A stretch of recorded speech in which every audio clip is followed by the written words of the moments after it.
Hello friends, तो आज फिर से मैं हिमानी आई हूँ आप लोगों के पास आपकी एनसीईआरटी को और भी आसान बनाने के लिए।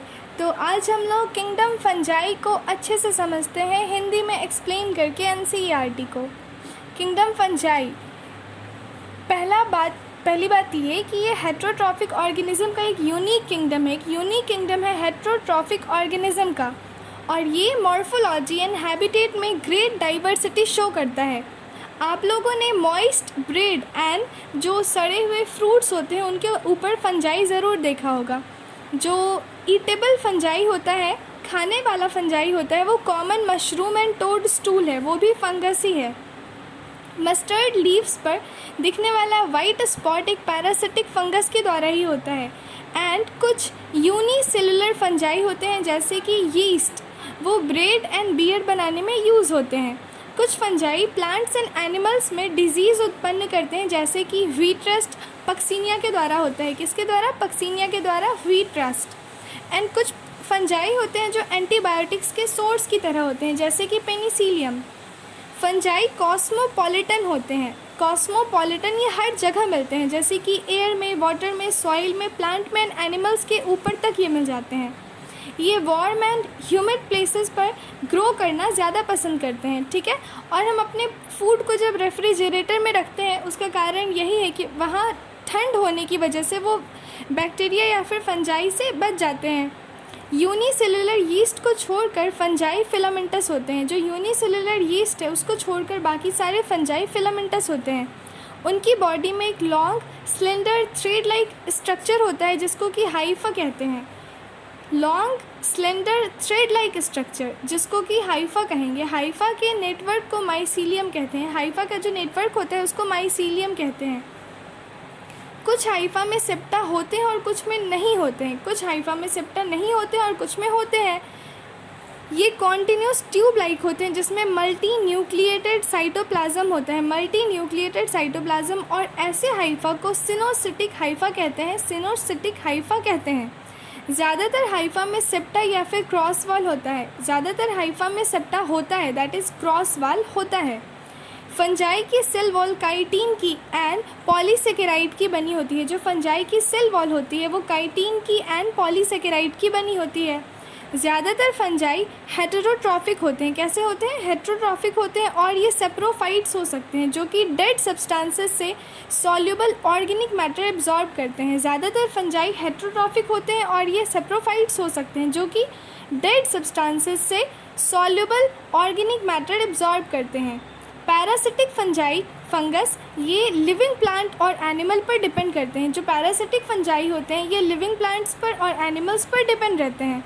सिम्बायोटिक फंगस है जैसे कि लाइकेन जो कि फंगस प्लस अलगी है। Lichen that is fungus plus algae. And mycorrhiza fungus plus root of higher plant. क्या है? Fungus plus root of higher plant. Root of higher plant. 4 type के fungus होते हैं: फाइकोमाइसीड्स, एस्कोमाइसीड्स, ड्यूट्रोमाइसीड्स एंड बैसिडियोमाइसीड्स। जो फाइकोमाइसीड्स है वो अकेला एसेप्टेट एंड सिनोसिटिक होता है। बाकी तीनों ascomycetes, deuteromycetes and basidiomycetes septate and branched दोनों होते हैं। अब फंजाई के रिप्रोडक्शन की बात करते हैं। रिप्रोडक्शन में तीन टाइप्स हैं: vegetative reproduction, asexual reproduction and sexual reproduction.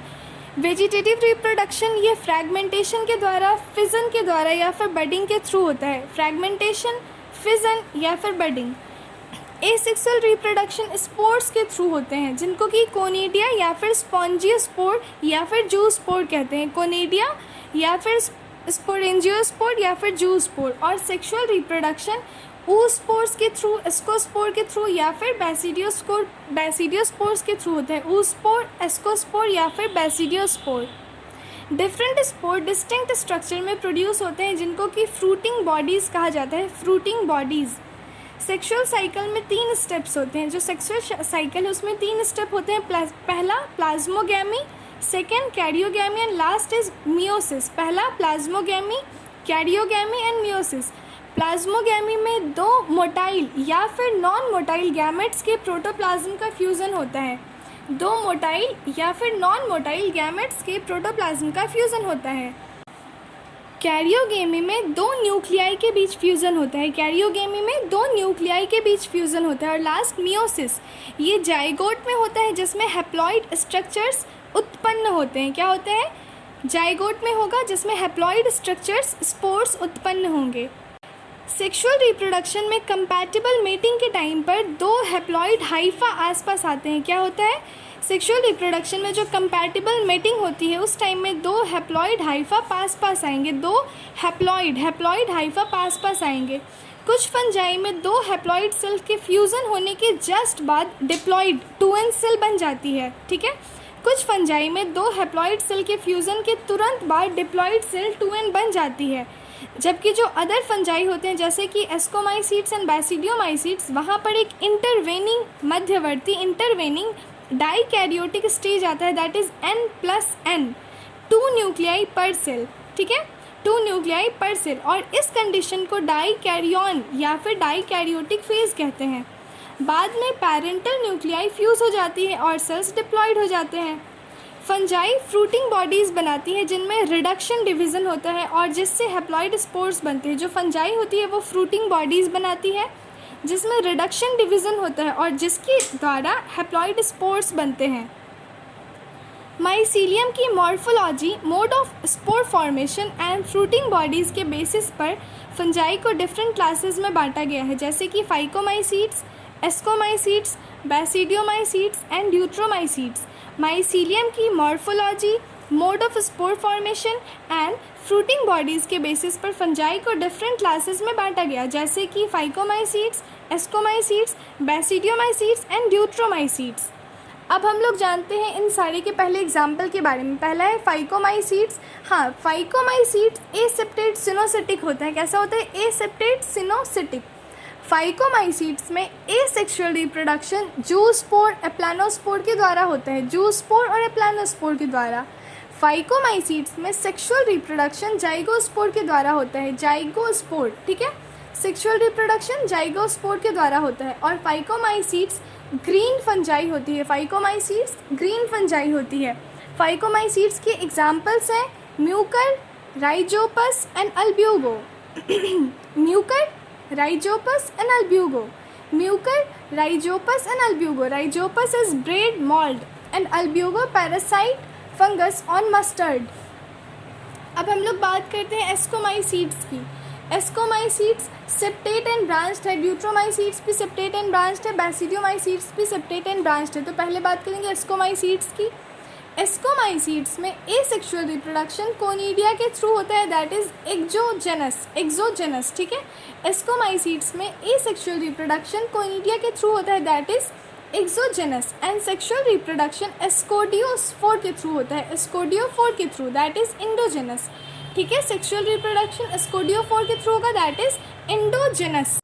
Ascomycetes को सैक फंजाई या फिर कॉप्रोफिलस कहते हैं। कॉप्रोफिलस मतलब डंग के ऊपर, वो गोबर के ऊपर वो ज़्यादातर होता है। ठीक है, तो एस्कोमाइसीट्स को सैक फंजाई भी कहते हैं, और ये कॉप्रोफाइलस होता है। इसके एग्जाम्पल्स हैं Aspergillus, Claviceps, Neurospora, morels, truffles, Penicillium and yeast. क्या क्या है? Aspergillus, Claviceps, Neurospora, morels, truffles, Penicillium and yeast. Ascomycetes के एग्जाम्पल है Aspergillus, Claviceps, Neurospora, morels, truffles, Penicillium and yeast. अब है basidiomycetes. Basidiomycetes again septate and branched है। कैसा है? सेप्टेट एंड ब्रांच्ड है। एसेक्सुअल रिप्रोडक्शन होता ही नहीं है। बैसिडियोमाइसीट्स में एसेक्सुअल रिप्रोडक्शन नहीं होता है और सेक्सुअल रिप्रोडक्शन बैसिडियोफोर के थ्रू होता है। सेक्सुअल रिप्रोडक्शन बैसिडियोफोर के थ्रू होता है। बैसिडियोमाइसीट्स को ब्रैकेट फंजाई भी कहते हैं, पफ बॉल भी कहते हैं, मशरूम भी कहते हैं। Puff ball and mushroom. Basidiomycetes, bracket fungi, puff ball and mushroom. Basidiomycetes के एग्जाम्पल्स हैं एगैरिकस मशरूम, एगैरिकस जिसको मशरूम कहते हैं, यूस्टिलैगो जिसको स्मट कहते हैं, और पक्सीनिया जिसको कि रस्ट फंजाई कहते हैं। इसके लिए एक छोटा सा मैंने बनाया है। अगर उससे पूछो मेरी सामत रे, अगर एगैरिकस उसके नीचे मशरूम आ जाएगा मेरी, उससे यूस्टेलागो, उसके नीचे सामत स्मट आ जाएगा, एंड पक्सीनिया पूछो दैट इज़ रे rust fungi, Agaricus mushroom, Ustilago smut, and Puccinia rust fungi. Last one is deuteromycetes. Deuteromycetes is again septate and branched. ये भी सेप्टेट एंड ब्रांच्ड होता है. ड्यूट्रोमाइसीड्स में एसेक्सुअल रिप्रोडक्शन होता है कोनिडिया के थ्रू, और सेक्सुअल रिप्रोडक्शन ड्यूट्रोमाइसीड्स में नहीं होता है, इसीलिए इसको कहते हैं इम्परफेक्ट फंजाई. ठीक है, ड्यूट्रोमाइसीड्स में सेक्सुअल रिप्रोडक्शन नहीं होता है और इसीलिए ड्यूट्रोमाइसीड्स को कहा जाता है इम्परफेक्ट फंजाई. और इसके 3 एग्जाम्पल्स है Alternaria, Colletotrichum and trichoderma. Alternaria, Colletotrichum and trichoderma. Alternaria, Colletotrichum and trichoderma. ये तीनों एग्जाम्पल्स हो गए ड्यूट्रोमाइसीड्स के. फाइकोमाइसीड्स एक्वेटिक हैबिटेट और डिकेइंग वुड पर मॉइस्ट या फिर डैम्प प्लेसेस या फिर प्लांट या फिर ऑब्लिगेट पैरासाइट के रूप में रहते हैं. इनका माइसीलियम एसेप्टेट या फिर सिनोसिटिक होता है. इनमें एसेक्सुअल रिप्रोडक्शन जूस्पोर मोटाइल या फिर एप्लानोस्पोर नॉन मोटाइल के थ्रू होता है. ये स्पोर्स इंडोजेनसली स्पोरेंजियम में उत्पन्न होते हैं.